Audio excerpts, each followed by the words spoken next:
වගේම මගේ යාළුවෝ හැමෝම ගොඩාක් හොඳින් ඉන්නවා ඇති කියලා මං හිතනවා. ඉතින් අදත් ඔයාලව බලන්න මම ආවේ ලස්සන වීඩියෝ එකක් අරගෙන.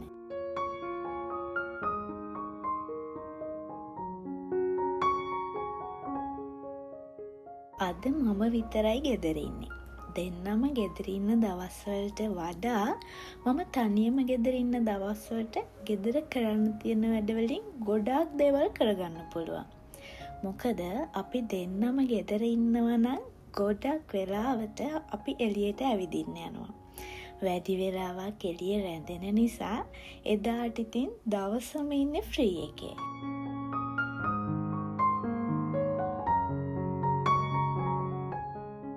අද මම මීල් ප්‍රෙප් එකක් කරගන්න තමයි හිතන් ඉන්නේ.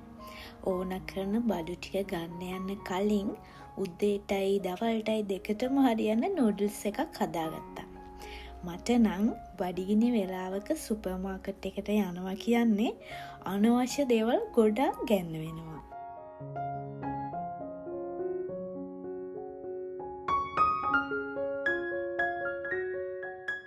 කොහොම හරි අවුව සැරම වෙලාවෙ තමයි මම එළියට ඇවිත් තියෙන්නේ. පේනවනේ කොහොමද අවුව සැර කියලා.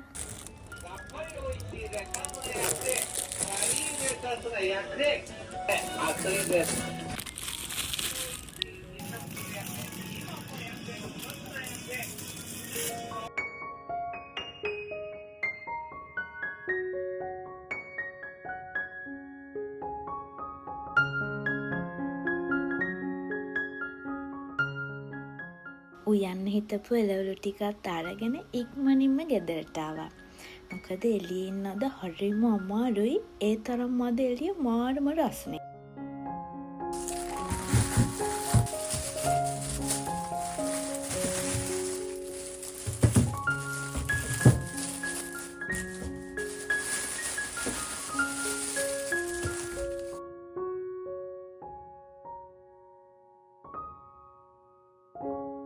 අද මම තෙලෙන් හදාගන්න කෑම ටිකක් තමයි වැඩිපුර හදාගන්නේ.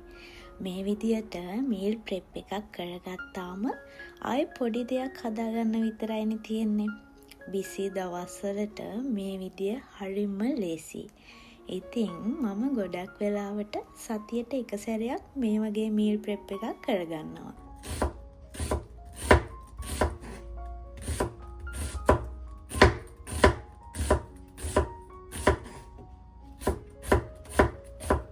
කෑම සේරම හදන්න ඕන වෙන ලුණු සුදුලුණු ටික එකපාරම ලෑස්ති කරගත්තා. ආයෙ සුදුලුණු හැම සුද්ධ කරගන්නවට වඩා එකපාර ලෑස්ති කරගත්තාම ගොඩක් ලේසියි.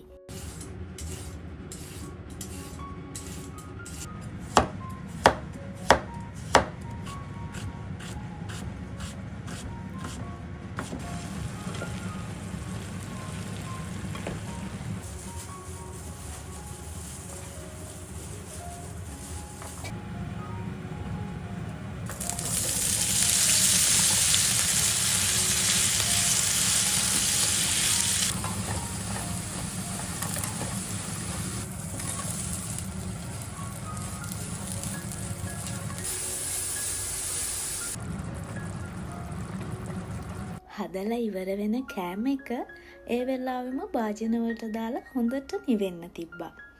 සේරම හදලා ඉවර වුණාට පස්සේ කිචන් එකත් හොඳට පිරිසිදු කරා. එතකොට තමයි කරපු වැඩේ හරි ලස්සනට ඉවර වෙන්නේ.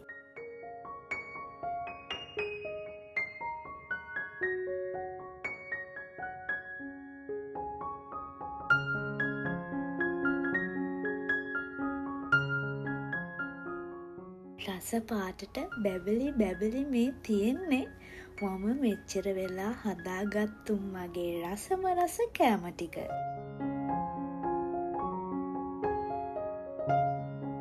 මං චුට්ටක් ගේ ඇතුලේ ඉන්නත් බෝරින්නේ. මං ටිකක් එළියට ආවා. එළියට කියන්නේ ගේ ඉස්සරහා තියෙන කෝයෙන් එකට. පොඩ්ඩක් ඇවිදින්න මං ඉතින් නිතරම සුපුරුදු පරිදි යන්නේ මේකටම තමයි. දැන් ගොඩක් හවස් වෙලා හින්දා ඉතින් දුර යන්න බෑ. මම ඉතින් පොඩි රවුමක් දාන්න ආව කොයින් එක පැත්තට. ගොඩක් වෙලා ලිප ළඟත් හිටපු නිසා මම ටිකක් එළියට ආවා. මේ වෙලාව තමයි ඇත්තටම මේ දවස්වල එළියට යන්න තියෙන හොඳම වෙලාව. සුලග මදහාසනගන විට සිත කොළවුනිද මෙතරම්. එක පාරටම පුංචි වැහි පොදක් වැටුණු නිසා මාඩම සනීපයක් දැනුනේ. ඇඟට වැහි බින්දු වැටෙද්දි හරිම සනීපයි. ඒ වැස්ස පුංචිම වෙලාවකට ඇවිත් ගියා වුණත් පරිසරයට ලොකු වෙනසක් ගෙනත් දුන්නා. දවස පුරාම රස්නේ දරාගෙන හිටපු ගස්වැල් සතුටින් hina වෙනවා වගේ දැනුණා. මට මේ වෙලාවේ මතක් වුණේ ඉස්සර සිංහල පොතේ තිබුණු වැස්ස කවි පන්තිය.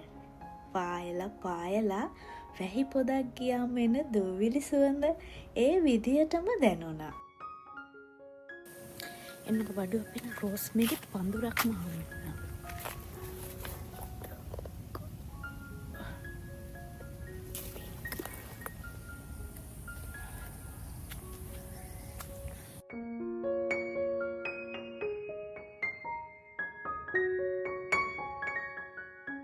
මේ ඉන්නේ හංස පවුලේ අලුත් සමාජිකයෙක්.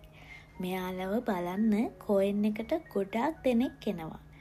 ඒ එන අය මෙයාලට කෑම දෙන්නත් අමතක කරන්නේ නැහැ.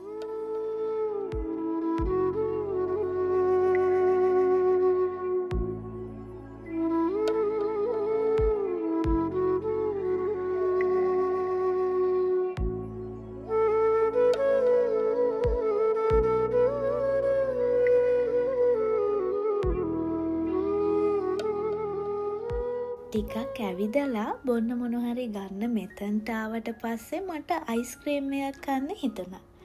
අලුතින් මාච අයිස්ක්‍රීම් එකක් තිබුණ නිසා මට ඒක කාලා බලන්න තමයි අද හිතුනේ.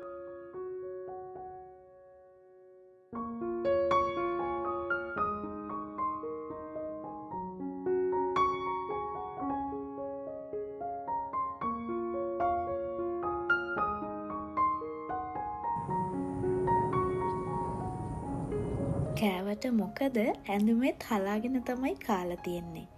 හේදුවත් ඒ පැල්ලම ගියේ නැහැ. ඒ නිසා මම ගෙදර ආවා. මාචකාට ඇඳුම හිටින්න කලින් ඉක්මනින්ම හොදලා දාන්න.